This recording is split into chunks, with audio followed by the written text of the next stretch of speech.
Welcome to Wowza Studio Sessions. My name's Tim Dougherty.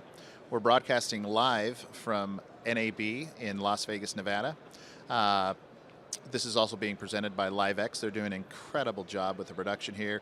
We're having some great conversations with industry professionals, and today we're going to talk about live remote video. I'm joined here this afternoon by Philip Laurent with a company called Easy Live. Hello, Welcome, Tim. Philippe. Hello. Glad you could be here today with us. Just getting started, I'd really enjoy our conversation to include some highlights in your product. At Wowza, my job is a solution engineer. And one of the cool things about that is people come to me with a kind of a blank canvas, maybe better said, a blank whiteboard on how do I do this streaming? How do I make this work? And Wowza provides the infrastructure to get video anywhere. And we've done a pretty good job, and we still got a lot more to go on, making that easy, making that accessible and affordable. But one thing that is so important with video is that live source, making sure that the content is properly staged, it looks appealing, and that's a big part of the streaming media workflow. I try to encourage people to take time and spend some money and time learning and investing in technology that can make them look more professional, that's reliable. And so I understand Easy Live has a really cool product for mixing live video, and I'm going to stop speculating and I'm going to let you tell us all about it. But I just am really looking forward to, and I just want to welcome you. Thank you for coming. To what your product can offer. So why don't you just tell us a little bit about, just introduce yourself and tell us a little bit about what your product offers, and we'll take it from there. Sure. Thanks for the invitation today, Tim. So I'm Philip, one of the co-founder of Easy Live. So what Easy Live does is basically we are in the production environment in the cloud, where we stand between the local setup of a production workflow and the ingest of a CDN or a hosting platform, basically, such as Wowza, basically. So our customers use us to ingest multiple sources from around the world, do mixing in the cloud, like switching from one feed to another one, adding bugs, logo, lower thirds. It's like a complementary mixing solution from existing local one like vMix or Wirecast or TriCaster. Wow.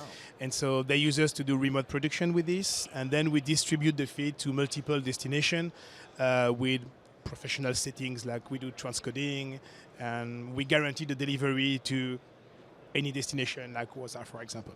Okay, wow, that's exciting. So it sounds to me like I can encode video using it probably an RTMP encoder, or do you support other protocols as well? Correct. RTMP? So in ingest, we support every protocol, whether it's SRT, RTMP, RTSP, WebRTC, HLS, everything up to 1080p at 60 frames per second. 1080p at 60 FPS. Exactly. Outstanding. So I could generate a SRT fortified stream. That's my term, by the way. Fortified is more of a nutritional thing, but there's a lot we can say about the technology. So I can create an SRT stream at 1080 60. Yeah. Get it into your environment, and it sounds like I can do a lot with it. And even multiple sources then. That's correct. And actually with SRT, you can be frame accurate switching with a mixer. And then in output, we can repackage the feed how you need. So for Facebook Live, for example, that will be an RTMP, but in progressive. But for if you need to send it back to a TV station, we can transform it in interlaced and send it back in MPEG-TS or other protocol for that specific destination. Wow, so it sounds like a really powerful media server, but it's designed to add that flair and Correct. Also direct the video where it needs to go. That's correct. So in your case, you can source it to social media, Facebook Live, YouTube Live, Twitch, Periscope, Yeah. which are very popular services. Yeah. Maybe someday soon we'll be able to do it on Instagram even. We hope so. Like most of our customers are asking for Instagram. Sure. I guess just like you know. That's fantastic. So I think I heard you say something about transcoding. So let's say I've got that 1080p 60 coming in. Yeah. And I want to go to YouTube Live with that at 1080. I think they support, in fact, I know it. They support 60 frames per second. Oh, yeah, they support up to 4K. Yeah, so you can send these wonderful, rich 1080p and beyond Correct. into YouTube Live, but at the same time, can you transcode it to 720, maybe at 3.5 megabits for Facebook? Exactly. And we can even like change the aspect ratio. So for example, let's say we do like a show like the one we're having today. We could fit in 16 by 9, for example, on YouTube, but maybe for Twitter, it could be more appealing to crop it in a square mode. And so that's the kind of thing we do. So we can lower the format, we can lower the bitrate, we can lower, like, change the crop, basically the feed to a different aspect ratio to maximize the audience per platform, because each of them have recommended settings, and this improves drastically the retention of the audience for a live event. Wow, so what I'm understanding here is you actually have the capability to send simultaneously. Correct. So your program out, perhaps Correct. I'm using the wrong term. No, that's the program. We call it the program out. Yeah. Okay, so the program out could include a 16 by 9, 1080/60 going to YouTube. Correct. But you also have a simultaneous, like another program out in that same workflow that can go 4:3 or a square video to Any format. Wow, that is really powerful. Yeah, and we can even convert it to interlace if you need to send it back to a control room, for example, for a Really? TV partner. Yeah. Okay, so you can also source HLS content. We actually have a lot of customers in the betting industry, so we convert in different HLS profile for an Akamai Ingest or other provider, and so that's something we do on a regular basis. Okay, very interesting. So I would assume this takes a lot of resources, and this is a cloud-based product. Correct. Do you have any estimate or recommendation on how many outputs or how many transcodes you can configure on the platform? That's a good question. It really depends on how much you load the machine. Sure. So we host everything on EC2 instances on AWS. So we theoretically you can go up to 30 destinations at the same time, but it depends the level of encoding you require. So we provide real-time monitoring where you can see the load on the machine we allocate you, so that if you go too far, you just spin another instance and that's it. Outstanding. Yeah. When you mentioned 30 destinations, I interpret that as being incredibly powerful. Oh yeah. You know, and with Wowza Streaming Engine, you know, there's a physical limit to what CPUs and GPUs can do. Yeah. So it sounds like you have you have developed a product that is extremely robust. So we're taking in this 1080p stream. We've talked a little bit about the output, different resolutions, different bit rates, etc. Tell me a little bit about the actual mixing component. You know, and just as a I'll call myself a regular guy. I may not have the right nomenclature, but I know that with a mixing suite, you've got crossfades, you have you know, push up, push down, you know, multiple source selection. Perhaps tell me a little bit about what you can actually mix. What's it feel like when you're using your product? So basically, the experience is like if you were using Wirecast or vMix. This is the same type of logical UI, basically. So you can bring we call it Studio, the control room. So you can bring up to 8 video sources at the same time. 8 video sources. In 1080p 60. Great. We can increase that limitation if you have a lower resolution. You can bring in pre-recorded content, any type of graphics, bugs, logo. We support HTML overlays also. And you know, cherry on top, all our service is API driven. So we have a lot of customers or use our API to either automate completely the workflow, especially for sports related content, for example, or to trigger through API calls or service from third-party services. Okay, so I'm really glad, Philippe, you brought up the API topic because that's a whole new world. Oh yeah. And you get me thinking beyond, you know, my comfortable UI experience. Yeah. So an API, I could use third-party application logic. I could use my own application logic to manage these sources centrally in the cloud. What are some of the dynamics with API as far as speed or, you know, what are some things you can do with the API? Maybe, you know, is it source selection? Is it... Everything. Really? Everything. Every little thing you can do manually with our UI. There is a WebSocket API to call all those features. Okay. Wow, that's fantastic. I'm assuming it's a REST API type of... We have REST and WebSocket. Yeah. rest in WebSockets. You said, okay, fantastic. Do you also record to maybe S3 or something like So that? we provide some recordings. So basically, when you start publishing, we provide 3 levels of recording. You have the main backup, so your entire event will be stored in the cloud. Then we do short clips, like up to 4 minutes, and you can go down to 5 seconds. These are meant mainly for socials, so you can trim, the input, the output. Okay. But we use it mainly for replaying the content in the studio. Okay. So once, let's say, someone scores a goal, with an external statistics service, you can automate, so every point is clipped automatically, and you can transfer them back in real time into the studio to replay the goal that just got scored, basically. Outstanding. Wow. So it's possible for a production team to grab a clip of a goal, as you said, exactly. and switch over to a replay of that. That's and again, correct. this is all cloud-based. Nothing runs on your computer. So you can even shut down your computer or close the tab. The service keeps on running. So Wow. And is it a web-based application, or is it actually through Chrome. through Google Chrome? Yeah. Wonderful. So just in the context of remote live production, what do you see, coming down the line in the future? What are some things you're looking at, considering, in the context of what we're talking about? You mean in terms of use cases for? Sure, use cases, features that you may want to add, Sure. things that you may see in the industry. What are some things you might have your eye on? Sure. So things we see in the industry will be to reduce delays, of course. As of today, most of our customers, they still use locally RTMP mainly with the encoder. So if they use OBS or XSplit, not all of them have Clearcaster encoder, Sure. for example, or other brands. And so most of them, they still feed in RTMP, which, due to the keyframe, provide a delay. So we try to encourage them to switch to SRT or WebRTC to remove that delay. In terms of use case, the remote production is very interesting for example, IRL type content, for localization strategy. We actually we have a huge focus in esports and gaming, which is one of our main vertical. Okay.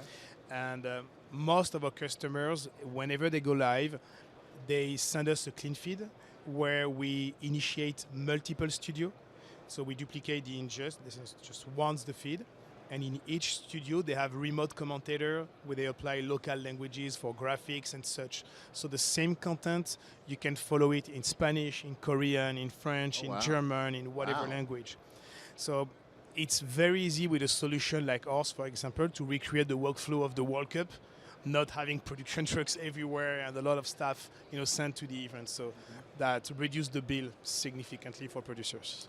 Wow, that is really impressive. It's almost too amazing to picture. It's tremendous that you actually have a product that can do all of these things in the cloud. Yeah. I'm intrigued by the multiple simulcasts. It sounds like you're able to have a Spanish and English, a German, different audio channels, for example. And I can picture that being mixed down in mixing consoles that I've used, obviously on-prem sort of stuff. Where are we at on latency? How does that fit into the solution? I'm not looking to see if you're ultra low latency or not. I'm just curious. How does that? So the trick is it's very easy. It's real time. So we get the feed from the venue, and the remote commentator basically dub over the content with whatever he has locally, but within our cloud infrastructure. And so we ingest his content in WebRTC. So he sees the feedback in our back office and he just dub over it in WebRTC, up to 1080p 60 with WebRTC. So there is absolutely no delay. His voice is perfectly synchronized with the content it sees, basically. It's just like doing a hangout with some content that you just comment on top of it. Okay, so you're able to leverage WebRTC, correct, so that you have that quick communication, correct, much like what we see in collaboration software, and things of that nature. Wow, so it sounds like you've really been hot after that, and that's fantastic. So we've established that we have a feature-rich console that runs in the cloud, so you can bring in up to 8 sources. We can format it and push it up to 30 places, which is a lot. That's a lot of destinations. I mean, for most of our customers, they don't need to go to 30 destinations. Usually people for social focus just on the main platforms. It's more we give them the ability to transcode in lower resolution where they need to feed an Akamai ingest, for example, or for certain huge event, they need to feed partners like TV stations and so on. So this is more for those use cases that they use those number of output channels. Okay, yeah, that's exciting. What is something that you would love us to really know about your product? What's something that you really just can't talk about enough with EasyLive? So that's our restreaming capability. So that's actually something we announced. I'm sorry, you said restreaming capabilities? Yeah. Oh, really? And what is that? So that's the multi-streaming that we just talked about, where we can stream to multiple destinations. So that's a standalone service we released on Monday that we announced for NAB. Oh, okay. So that's previously our customers had to go with our studio. And many of them were like, yeah, but I do my content locally, just like they are doing here today. And I don't need your production capabilities in the cloud, but I want your redundancy and your capability to go to multiple destinations. So we just made a standalone service that we recently announced.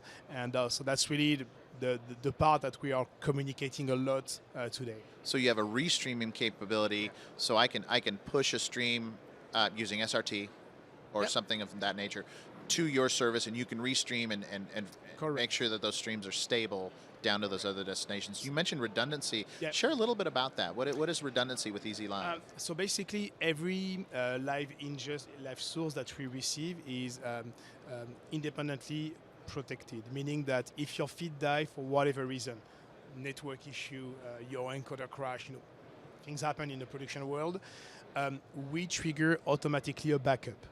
So if you are like an advanced production with a separate ISP, a separate encoder, you can feed us with a primary and backup, and we switch automatically. I see.